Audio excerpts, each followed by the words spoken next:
Sunday is a big day on CBS. Still waiting in the wings to bring you a variety of entertainment are Rocky Jordan, Horace Heidt, Our Miss Brooks, Evelyn Knight, The Whistler, and Red Skelton.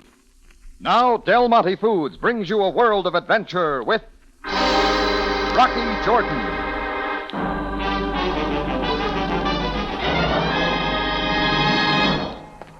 Effendi Jordan! Effendi Jordan! I don't remember us meeting. No, sir, you have not met Fatim, but still we have business.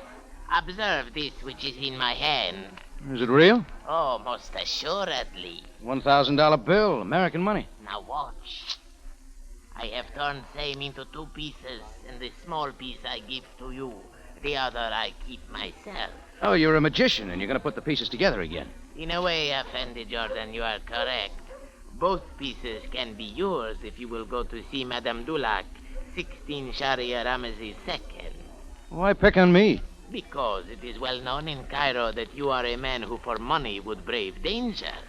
Madame Dulac's home then, as soon as possible.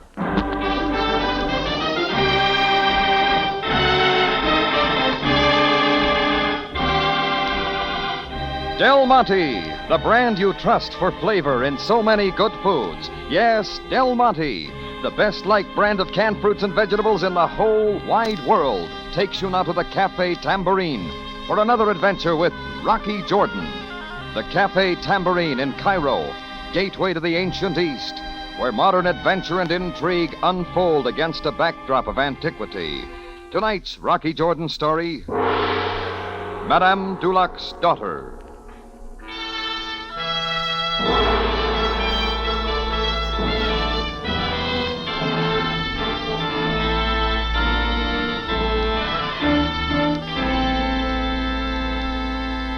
His name was Fatim. He'd stopped me walking through the Muski Bazaar and had given me half of $1,000 bill, American money. He'd said the other half would be mine if I dropped in on a Madame Dulac. Oh, for $1,000, I figured it was worth looking into, and the danger wouldn't begin until I said yes. 16 Sharia Ramses II was in the high rent district, a large 2-story white building that spelled money. Even before I could ring the bell, the door came open, and an eager young girl dressed to leave stood there. Hello. Hello. Now, let me see. Mama hired you to drive the limousine. No. Mama hired you to take her to Karnak. No. Mama hired you to, Oh, of course. That's why. Hamar, someone to see Mama. Yes, Miss Sandra. And Hamar, I'm leaving now. If Mr. Morrow calls, tell him I'll meet him at the track. Goodbye, cutie. Wish me lots of winners. You are Mr. Jordan. Fatim said to expect you. This way, please. Hey, if she goes with the house, I take it. Madame Dulac's daughter by a late marriage. 18 years of age. Anxious to be older. That door, sir. The madame is inside. You may go in. Thanks. The door opened into a bedroom. Madame Dulac's. Pale green walls, mahogany furniture, short on the ornate. Madame Dulac herself was in bed, propped up with a couple of silken pillows. Well, don't stand there in the doorway. There's a draft. I moved to the bed and got a closer look at her. Late 50s, early 60s. White skin, small features, strong chin. Deep-set eyes with a lot of brightness in them. But it was the extra strong light of the candle before it burned out. You have your half of the $1,000 bill. The other half is on the table there. It's yours. Just like that. Shall we now talk about a more important matter? Oh, for $1,000, I'll talk about anything. You have seen my daughter? I ran into a light breeze in the other room, if that's who you mean. Mr. Jordan, that girl has had everything. Schools in Switzerland, travel around the world, books, art, music. Now the only reading matter she is interested in is the racing form. The only art, how to pick a winner. The only music, the trumpet call, signaling the horses to the post. She's gay, selfish, proud, and obstinate. What she needs and has needed for a long time is a good thrashing. You see this? 32 Colt automatic. I found it in her room. She thinks it's cute to have a gun. But that isn't all. The real problem is something else. A man. His name is Edward Merrill. He's an American from San Francisco. She's in love with him, or thinks she is, and he's no good for her. I want you to take her away from him. I know Sandra. I know of you. You are the kind of man who can do it. And that's all? Yes. All right, Madame Dulac. That should handle the prologue. Now, let's get to the truth. The truth? You gave me the G note for a reason, and a good one. And if I take it, I'm going to earn it. And I think I know how. Want to hear? By all means. All right, we'll start with that daughter of yours. You made her what she is, Madame Dulac, and you like it. You like her flamboyance and her excesses because you'd like to have them yourself. You say she needs a thrashing. You wouldn't take to her backside with a powder puff. So the way I look at it is this. You're not really sore at her. You're worried about her.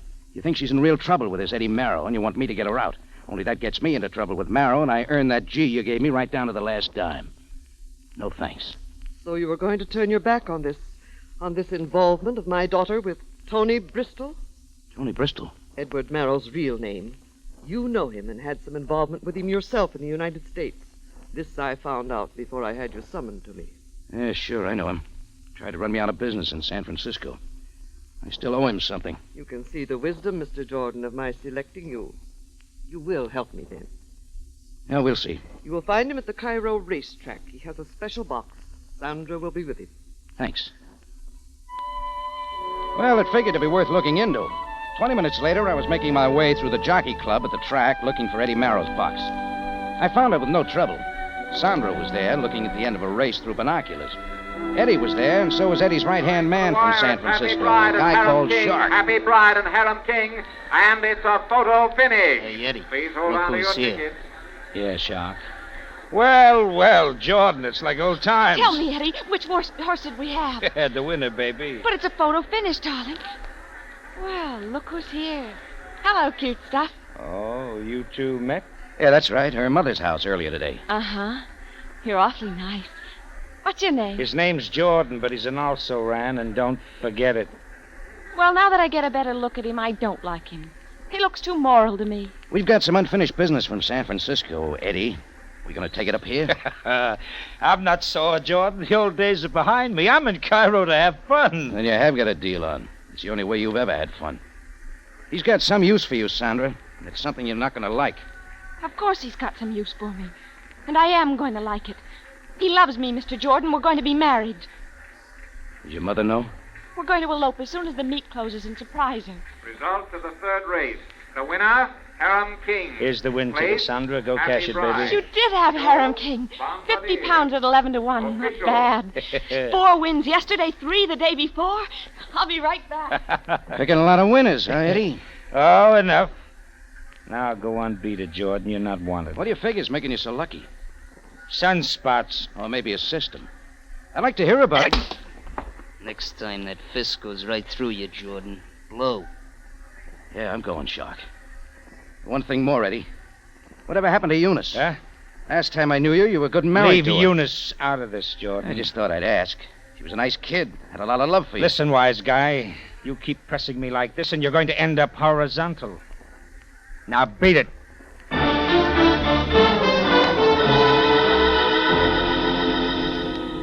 Well, something was up, that was clear. I was struck by the way Eddie reacted when I mentioned Eunice. She'd always been a big love of his. As I left the jockey club, my mind began to form a picture of her. Tall, slim girl, not too smart, but a dame with a kind of strange appeal. Then suddenly my eyes were telling my mind something else. They were telling me that standing by the cab stand, tall and slim, dark glasses covering her eyes, net veil covering her face, was the woman in question. I moved up fast and grabbed her arm. What? Does Eddie know you're at the track, Eunice? I don't know you. Raise the glasses. Rocky Jordan, San Francisco, remember? Oh. Eddie, or Tony Bristol, if you like, and I were just talking about you. Does he know I'm in town? Does he know I'm here, Rocky? Come on. Get in the cab, Eunice. Drive it around, cabby. What's Eddie doing in Cairo, Eunice? He's making a pile off the races. How? I don't know what he's doing. You can fix one race, maybe, but you can't fix 4 one day, 3 the day before, and I don't know how many before that. What's his angle? Oh, that's a nice wedding ring you're wearing. I like it. You and Eddie still married? Why shouldn't we be? And what's that song and dance he gave me about marrying Sandra Dulac as soon as the meet's over? I don't know. Can't marry her after the meet unless he wants to play with bigamy. Even Eddie's too smart for that. So Sandra's getting a ride. That's her problem. What's it all about? How does it tie in with Eddie's big winnings? 342 Sharia King George, driver. I got nothing to say to you, Rocky. All right, I'll work it out another way. Where's Eddie staying? Hotel North Africa. Pull up, cabbie. I'll get out here. Rocky, What? don't tell Eddie I'm in town. Please don't, Rocky. No matter what. Why? It won't be good for me. That's why.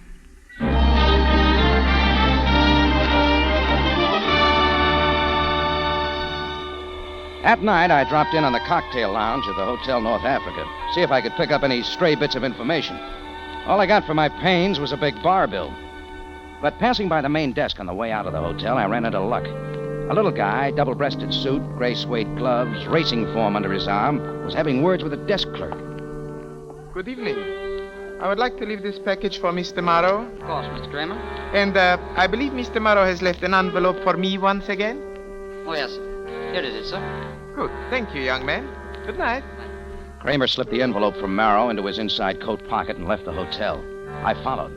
Half a block down the street, under the glare of a street lamp, he stopped, took the envelope out of his pocket, and removed the contents. A pack of Egyptian pound notes. That's when I moved up to him fast. The light, mister? Eh?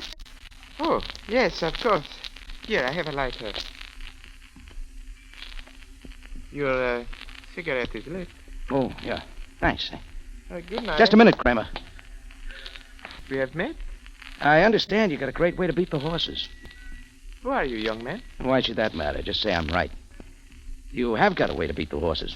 All it takes is a guy like Eddie Marrow and a young girl. Say, Sandra Dulac. Really? That money you got there. Track winnings? I do not believe I know what you are talking about. Now, good night, young man. He put the money into his pocket and walked away. I started to follow, but I didn't get 3 steps. Bad manners to follow strangers, Jordan, unless they're women. No, shark. That's when my conversation stopped. Shark's fist steamed down at the right side of my jaw, and my eyes began looking at each other. It swung again. I was rolling in the gutter. By the time I picked myself up, Shark was gone. But what was more important, the little guy named Kramer was gone, too. And with him went the secret of how he was beating the horses. How he and Eddie Marrow were using Madame Dulac's daughter, Sandra.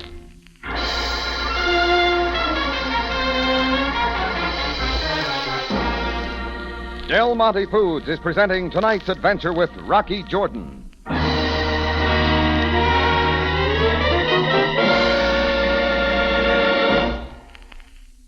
It's usually true when you have roast on Sunday, there'll be leftovers on Monday and maybe Tuesday and Wednesday, too. And here's something else that's true, Larry. There's nothing that livens up the flavor of leftover meats or cold meats any time like Del Monte catsup. That's because Del Monte catsup is such a zesty, lively catsup. A catsup that really gives other foods a great big lift. And what's more, I've noticed Del Monte catsup has the kind of spiced tomato flavor men folks want.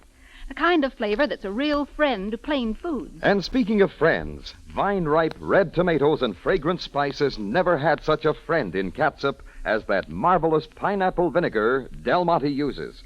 It's extra fine to coax out extra flavor.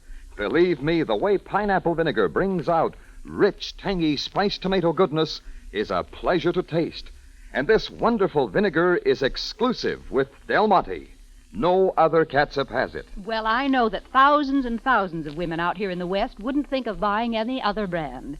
They like Del Monte flavor, and they like Del Monte's economical price. So remember, for the zestiest, liveliest catsup ever, be sure your next bottle is Del Monte catsup.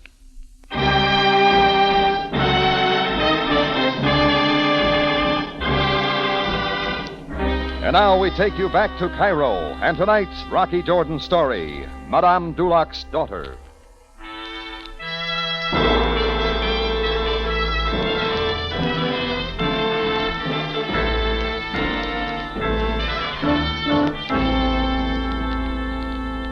Well, it all began when Madame Dulac wanted her daughter Sandra out of trouble. Trouble being a little concoction mixed by Eddie Marrow, the ingredients of which still remained unknown. But little man Kramer, who had the pleasant task of picking up envelopes stuffed with money, seemed worth talking to. Talk 1 was a failure. It ended up with me in the gutter and Kramer flying the coop. But I got another chance the next day at the races. I found him in the grandstand, adding figures in a small book.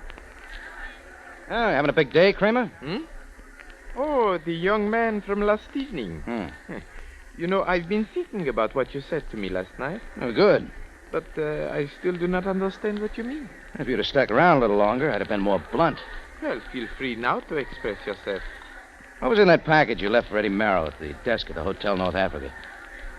Books. Books, young man. I'm a book dealer. I have a shop in the Sultana Square. And that envelope Eddie Merrill left for you with the money. Payment for the books. You must come pretty hard. Eddie Merrill's envelope to you had at least 500 pounds in it. Rare books. Tell me, young man, where did you ever get the idea I know how to beat the horses? Well, let's say a birdie told me, huh? Female.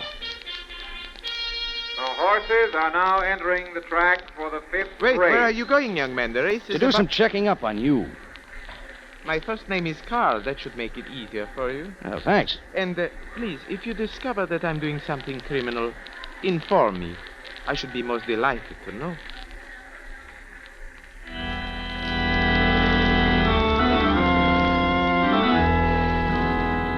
Kramer was like glass, but he was worth checking. I spent 3 hours at it and got nothing. That's when I decided to visit Eddie Merrill's wife, Eunice. 342 Sharia King George was a duplex stuck next to a vacant lot. Eunice's place was the lower. I rapped on the door. I should have stayed in bed. The shots came from inside her apartment. I shook at the door, but it was locked, so I kicked it in. There on the floor in the living room lay Eunice, real dead. That's when I heard the sound of a large automobile pulling away. I moved to the back window and looked out.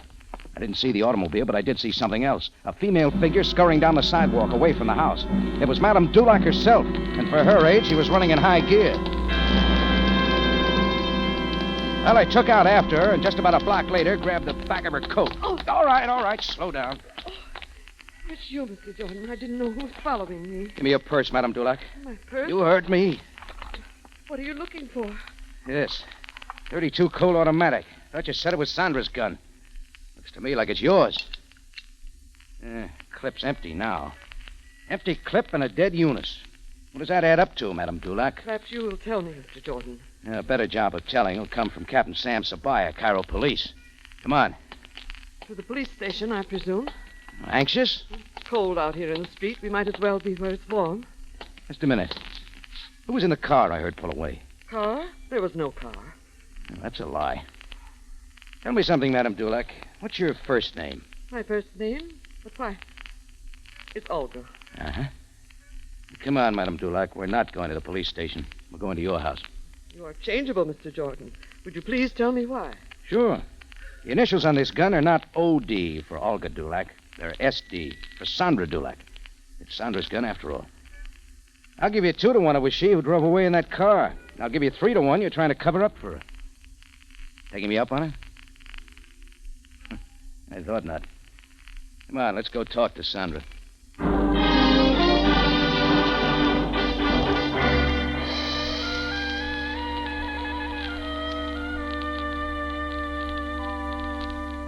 All right, Mr. Jordan, what you say is true. Mama is trying to protect me, but she has no reason to. Well, what does that mean? I didn't kill Eunice like you seem to think. Yes, I was at her house talking to her. After I left, I heard shots. That's when Mama drove up in the limousine, assumed I'd fired the gun, took it from me, and made me drive away in the car. That is true, Mr. Jordan. There are no bullets in the gun. How do you explain that? It's never had any bullets in it. I've never even fired a gun in my life. You use it as a paperweight. Oh, I don't. I just carry it because it looks good. And Like a mink cape, huh? I didn't kill her. How would anyone know if you ever told the truth? You know, to some people, it also looks good to tell a lot of clever lies. Whether you're lying or not, ballistics will tell the truth. Well, maybe it'll prove I did do it. I don't know. I'm all mixed up. Yeah, all right, let's table that for a while. Tell me something else. How does Eddie Merrill's racetrack deal work? He's got a system. He's lucky. Oh, sure. All I know is that 3 or 4 times a day I cash winning tickets for him. And what about him? How many does he cash? None. I cash them all. I like to. Or at least I used to like to. And you like to buy the tickets, too. He buys them. What about Carl Kramer? How does he fit? Who? Carl Kramer. I don't know him. Oh, stop it, will you? I can't even think anymore. Let her alone, please, Mr. Jordan. She is very tired. And Eunice is very dead. Sandra, what did Eddie ever tell you about Eunice? Nothing. And how'd you know about her? Why were you at her place? I overheard Eddie and Shark talking about her. I saw her yesterday. She said Eddie didn't know she was in town, and she was scared he'd find out. Guess he found out she was in town. Madame Dulac. Yes, Emma? Captain Sabaaya of the police is on the phone. He wishes to talk to Miss Sandra. About the murder, no doubt. What shall I do, Mr. Jordan? Well, suddenly Eddie Marrow's a better bet. I'll talk to Sabaaya, Madam Dulac. Thank you, Mr. Jordan. This way, sir. Hello, Sam. Jordan, I did not expect to hear your voice. Yeah, I know. I wanted to speak to Sandra Dulac or her mother about a very important matter. Eddie Marrow's wife was shot to death in her apartment this evening. One of 3 people seems to be the guilty one. 3? Both Madame Dulac and Sandra were seen in the vicinity of the crime. Oh, I can vouch for them, Sam. Look at that third person. He looks like it to me. Indeed. Jordan, the third person, identified by 3 irreproachable witnesses, is you. Me? So I suggest you come to headquarters immediately, or I shall have to send some men to apprehend you. Oh, sorry, Sam. Maybe you better be looking for number 4. That's what I'm going to be doing.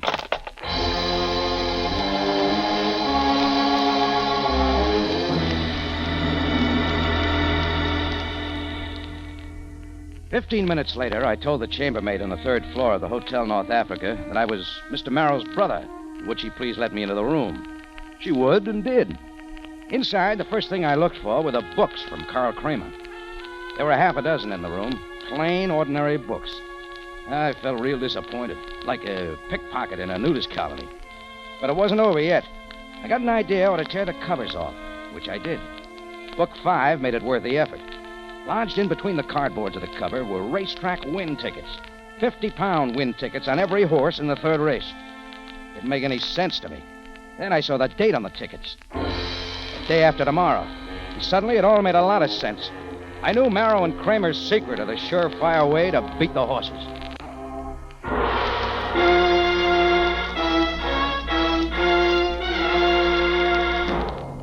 In just a moment, Rocky Jordan returns to conclude tonight's story.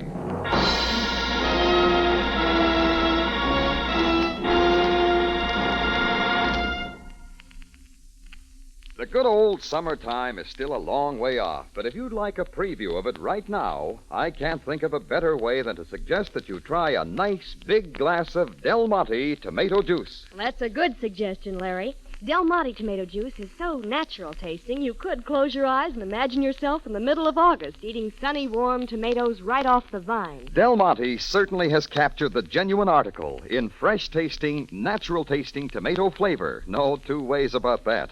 It's so truly refreshing, one would almost think that the man who invented the word appetizer had Del Monte tomato juice in mind. Well, I know that for making appetites sit up and take notice, you just can't do better than Del Monte's fresh, tempting flavor. And that goes for morning, noon, or night. It's a downright satisfying between-meal drink, too. So why not enjoy this fresh-tasting, natural-tasting tomato flavor often? So good for everybody. Buy several cans of Del Monte tomato juice next time you're shopping and see how fine it tastes. Back now to Rocky Jordan for the conclusion of tonight's story.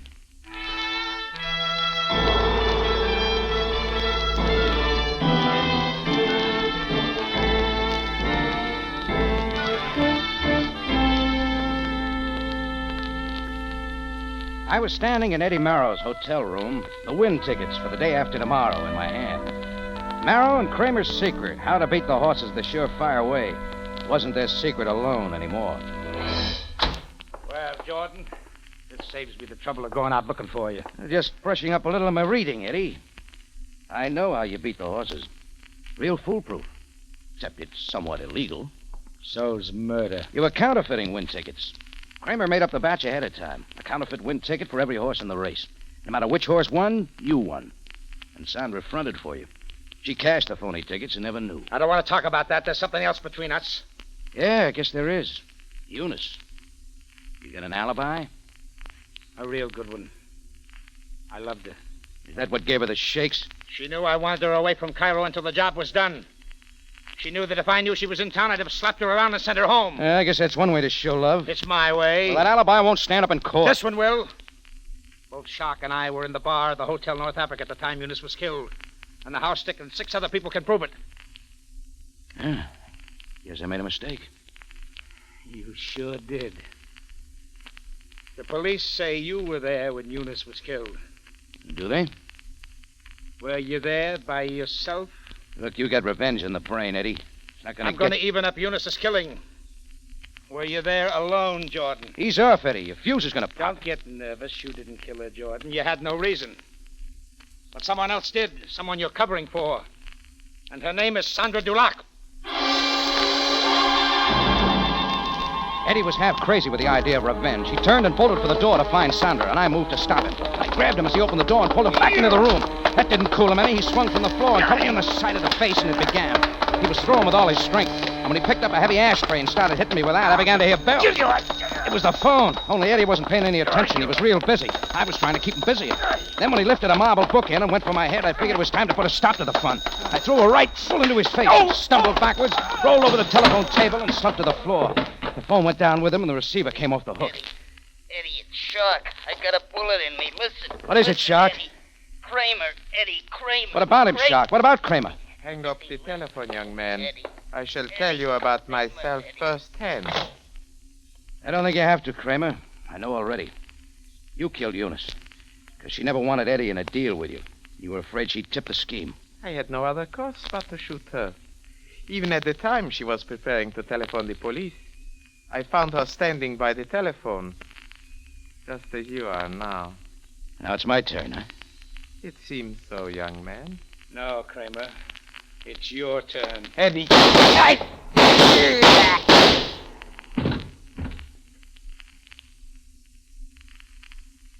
All right, Eddie. You squared things. Yeah. I guess you and I are even up to... Give me the gun. It's no good to anyone anymore. There. You want to phone Sabaaya, or shall I? I'll do it, Rocky. It's all over for me now.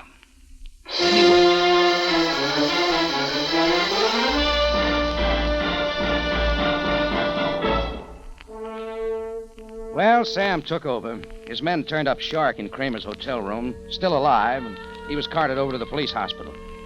I went over to Madame Dulac's house and filled her and Sandra in on the details. Sandra was cleared. Madame Dulac got her daughter back, ruffled but wiser. Me? I've still got a problem. Remember the two halves of the $1,000 bill? Anybody got a piece of Scotch tape?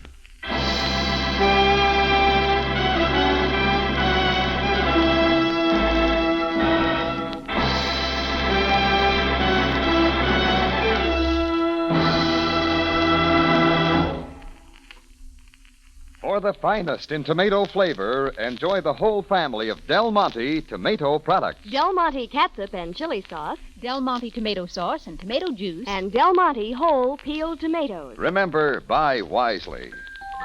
Buy for flavor. Buy Del Monte. Del Monte, the brand you trust for flavor in so many good foods.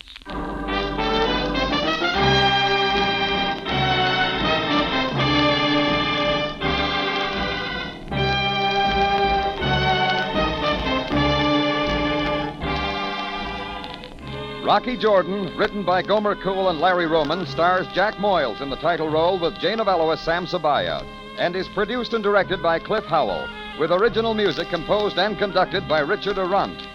Remember, you have a date next week at the Cafe Tambourine, run by Rocky Jordan. Same time, same station, and the story is Paid in Full.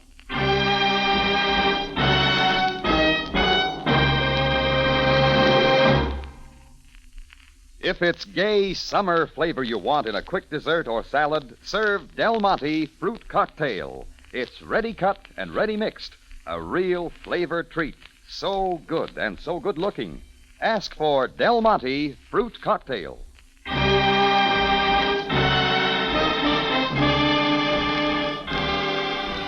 Larry Thor speaking. Rocky Jordan is presented over CBS, the Columbia Broadcasting System.